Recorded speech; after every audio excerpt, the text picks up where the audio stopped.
Vous connaissez sans doute la phrase célèbre de saint Thomas d'Aquin qui disait « Je ne crois que ce que je vois ». Je ne crois que ce que je vois, et pourtant, dans la réalité des faits, c'est tout autre. Pour pouvoir voir, il faut croire. Sujet qui m'a été inspiré d'une vidéo que j'ai vue donc chez un psychologue américain, Psyhack, sa chaîne, très intéressante, et qui explique justement que on a cette tendance naturelle à vouloir obtenir des preuves pour pouvoir croire en quelque chose. Vous voyez, c'est même une théorie qui est utilisée par ceux qui sont athées ou même agnostiques. Et on va expliquer donc aujourd'hui, en quelques points, pourquoi l'inverse est plus pertinent, avec des exemples concrets, dérivés notamment de la psychologie cognitive, et voir ce qu'on peut en faire pour l'appliquer dans la vie de tous les jours. Pour commencer, parlons de l'importance des croyances. Les croyances sont des convictions profondes qui influencent nos pensées, nos émotions et aussi bien sûr nos comportements. Elles agissent comme des filtres au travers desquels nous percevons le monde. Selon les théories cognitives, les croyances viennent constituer notre réalité subjective. Par exemple, si vous êtes persuadé que vous avez la capacité de réussir, alors vous serez bien plus disposé à prendre les actions qui vous permettront d'accéder au succès. Un autre effet qui est très connu, qui est l'effet Pygmalion, qui est un phénomène où nos attentes sur nous-mêmes et sur les autres vont influencer les résultats. En d'autres termes, croire en quelque chose va nous permettre d'augmenter la probabilité que cela se passe. Au même titre que l'on peut observer donc un effet très similaire, qui va être que si on croit ou qu'on a peur, on va appréhender quelque chose de mauvais qui pourrait se passer, cette chose-là va avoir plus de chances de se produire. Ensuite, parlons de la visualisation. Croire en quelque chose, c'est souvent se projeter dans une réalité future. La visualisation est une technique qui est employée par beaucoup de personnes, notamment par les athlètes de haut niveau, les entrepreneurs ou encore les artistes, pour pouvoir atteindre leurs objectifs. Il va y avoir deux grands types de visualisation. D'un côté, la créative, et de l'autre, la manifestation positive. La visualisation créative va constituer une forme de visualisation qui va nous amener, donc par une pensée divergente, à constituer ensemble différentes choses qui d'apparence ne sont pas connectées. D'accord ? Ça veut dire que, par exemple, on va faire en sorte de s'informer sur un sujet et ramener différents morceaux avec une pensée donc divergente pour constituer notre tableau, on pourrait dire, une visualisation qui va donc être propre à nous, personnelle à nous, pour par exemple créer du contenu, dans le cas d'un artiste. De l'autre côté, on a donc la manifestation positive qui, elle, va toucher en fait à se motiver au travers d'une croyance intrinsèque qui va être que l'on a la capacité par exemple à atteindre quelque chose, que l'on va pouvoir accomplir quelque chose. Donc c'est quelque chose de très positif bien sûr, qui lorsqu'on vient l'ancrer en nous, va venir être reflété donc dans nos émotions, donc comment on se sent au quotidien, d'où le boost de motivation, dans les comportements qu'on va avoir et la manière qu'on va avoir aussi de réagir. Très puissant donc. Venons utiliser des exemples concrets d'individus célèbres qui ont utilisé la visualisation et qui ont fait donc l'inverse du schéma de « je dois d'abord le voir pour le croire », qui, on se le rappelle, est un schéma de pensée qui appartient à ceux qui consomment, mais pas ceux qui ne créent. Vous voyez, comme on l'a nommé, entrepreneurs, artistes, par exemple, sont des individus qui vont être dans un processus de création, qui vont apporter quelque chose au monde, d'une manière ou d'une autre, et donc qui ne peuvent pas être ancrés sur ce schéma.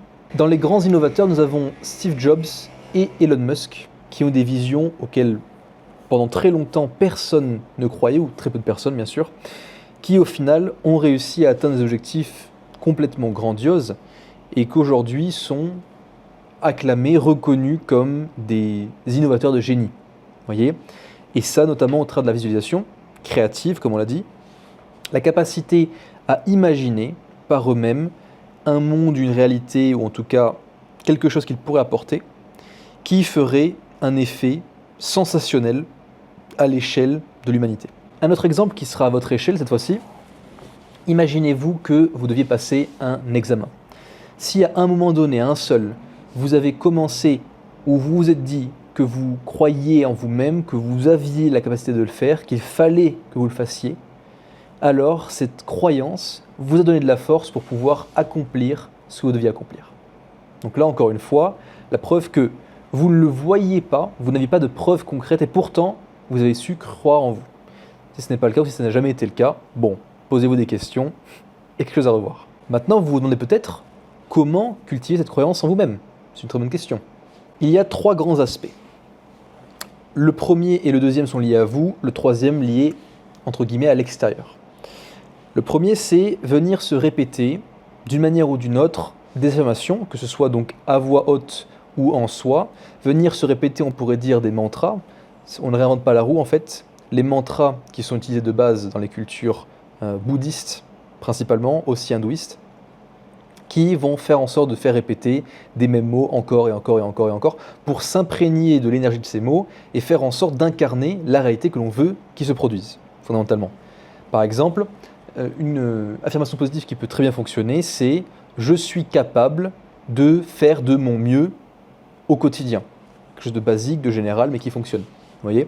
Ça doit correspondre avant tout à votre style et faire en sorte de vous impacter. Donc, quand vous créez cette affirmation, elle doit être propre à vous et faire en sorte qu'elle puisse vous parler. Et en le répétant, ça ne va pas, c'est là où je précise, ça ne va pas avoir un impact direct sur votre capacité à le faire dès le début, mais simplement à force de vous le répéter, c'est pas vraiment vous en convaincre, mais ancrer le fait que c'est réel. Parce qu'encore une fois, là, on ne cherche pas à vous convaincre de quelque chose qui est faux, mais on cherche à transformer quelque chose qui est intangible en quelque chose de tangible. D'où la puissance. Second aspect, c'est action-répétition. C'est venir en fait créer une boucle de feedback positive, mais très simple. Vous agissez, vous avez un feedback quelconque, aussi simple qu'il soit, qui est positif, vous continuez vos actions. Malheureusement, dans certains domaines, ce n'est pas possible d'avoir des résultats rapides, donc il s'agira non pas de considérer des résultats, mais un feedback positif qui montre votre évolution. Vous voyez ? Parce qu'encore une fois, dès le moment où vous êtes attaché aux résultats, vous aurez du mal à avancer. Dès le moment où vous vous en détachez, ce sera beaucoup plus simple. Et enfin, le dernier point, le troisième, qui va être entourez-vous d'individus ou d'énergie positive.